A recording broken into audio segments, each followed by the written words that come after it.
Jewish Sarah Palin, Minister of Defense. It was amazing, and Jerusalem is beautiful. What else have I seen? I've seen these girls laughing at me right now. I've made some great friends so far. Israel's a beautiful place.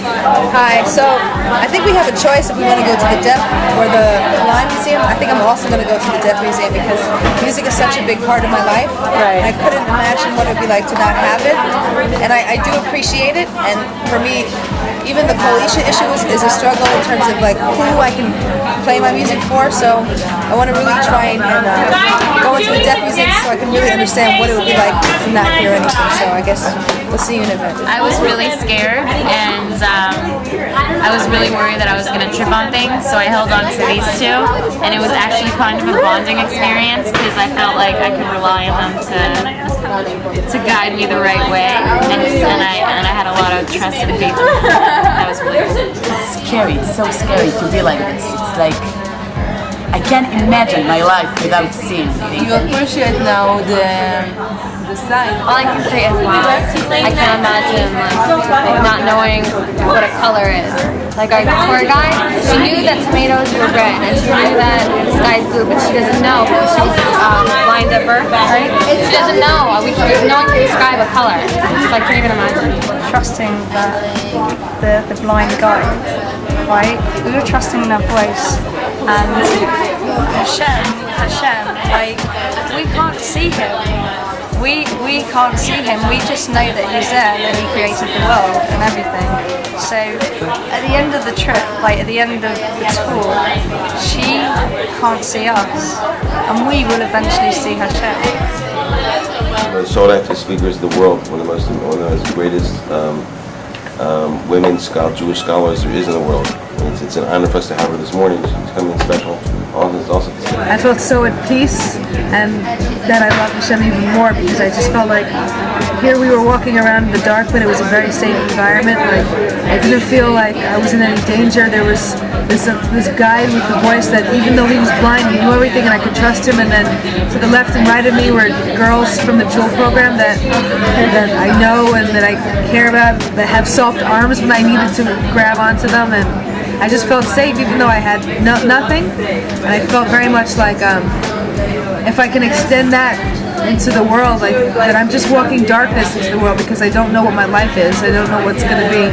But if I trust Hashem in the same way that it's not a place that could hurt me, that it's nothing could possibly be hurt, but there's just like guides here and there and just so much faith that in the same way that it's safe in that room, I'm not going to hurt myself or stub myself on any edges. Like Hashem has no reason to hurt me whatsoever. And I felt so at peace being in the dark and knowing that my life is also in the dark, and I should also feel at peace in the same way. All right, we're going to Neve. Neve is one of the top girls' seminaries in Yerushalayim. I guess that's it over there. Take a look. Anyway, so we're going to Neve now, so I guess when we come out, we'll be even more smart.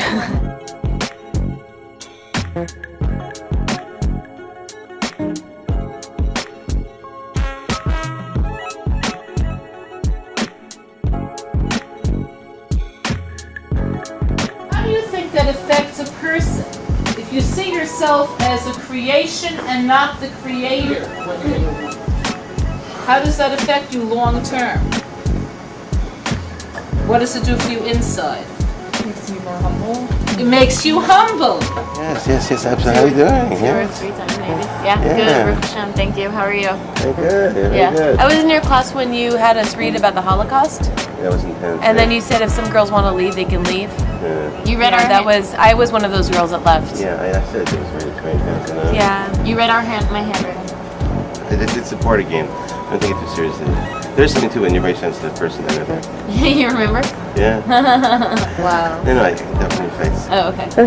Anyway, In addition to humbling you, it gives you some sort of an awareness that everything has its place in this big picture.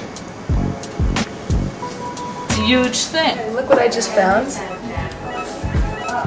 This is my favorite Jewish book, and I will tell you the story about this author. The first Jewish book that I read once I started to learn again was this book, Living Inspired, by Kiva Tatz. And it was very amazing because my landlord, Ralph Singer, told me to read it, and then when I read it, it changed my life. And then when I went to Gateways to start teaching, his daughter was in my class, and it was really amazing that here this rabbi who had taught me, now I was teaching his daughter, so it's like two cool levels. You aren't a brain, you have a brain. Your measure as a person, whether you're a good person or not, is what you do with what you have. That's the difference between one person and another person qualitative. So doing is what it's all about. What you do with what you have. Knowing is wonderful, but that's not what it's about. Knowing is a step towards doing, towards being an informed doer, as opposed to a person who's broken. Okay, so to understand this better, I want to tell you a true story.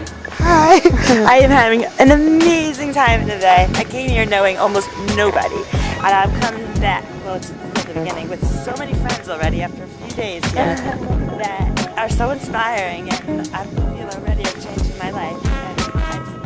המוזיקה הזאת ממש ממש חשוב בשבילי, כי אני אוהבת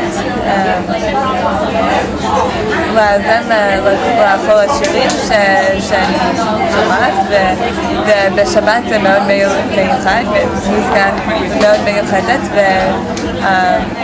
והאימא שלי גם היא כל הזמן שרה, ויש לה קול יפה מאוד, ואני אוהבת לשמוע את זה ולהאזין הקול שלה, ובשבת וחגים